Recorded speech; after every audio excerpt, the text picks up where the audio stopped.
Real talk. I loved the flagship Moto X phones, but the competition was pushing envelopes while Motorola just kept polishing what it already had.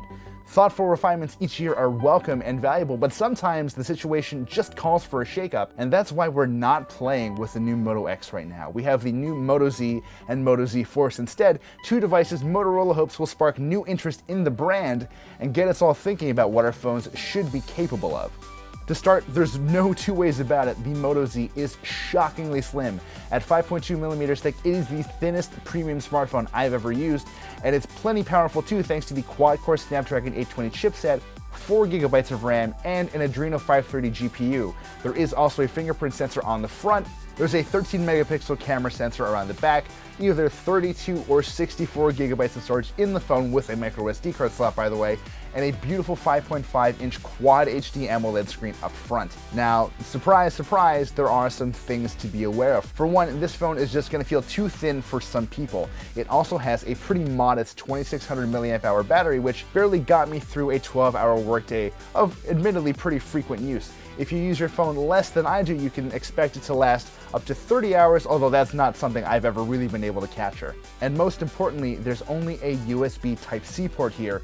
There is no typical headphone jack. Now, the more practical Moto Z Force really neatly fixes the size and battery concerns, but even though it's thick enough for a headphone jack, Motorola didn't add one here. You're stuck using an included dongle with your headphones. Now, in fairness, I didn't notice any difference in audio quality, and I eventually just started keeping the dongle attached to my earbuds, but here's the thing. I know for a fact this is gonna go missing in a few days, and then I'm out of luck.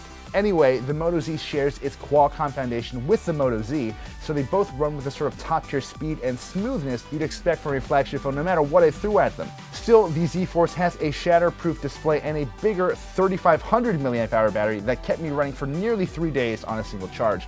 Like the Droid Turbo 2 before it, Motorola is almost challenging us to be jerks to this thing. Just, don't dunk it in a lake because it's only water resistant, not waterproof. While we're talking about differences, the Moto Z's screen seems a little more contrasty than the Z Force's, though in general they're both really solid performers. I just wish they were a little better under harsh daylight.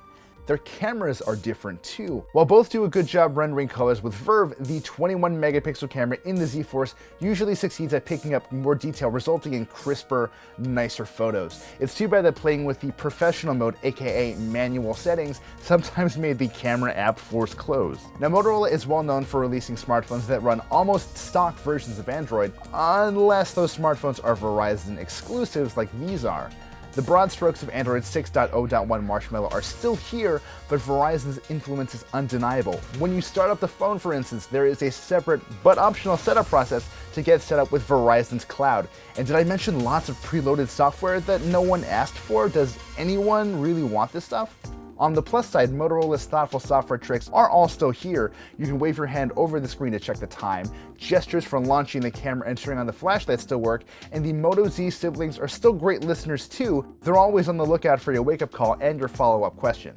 Of course, the story of the Moto Z and Moto Z Force extend beyond the phones themselves. Motorola cooked up an ambitious modular vision of accessories that become part of the phones themselves. Now, LG went big on a modular concept too, but if you want simplicity and elegance, Moto's approach is the way to go.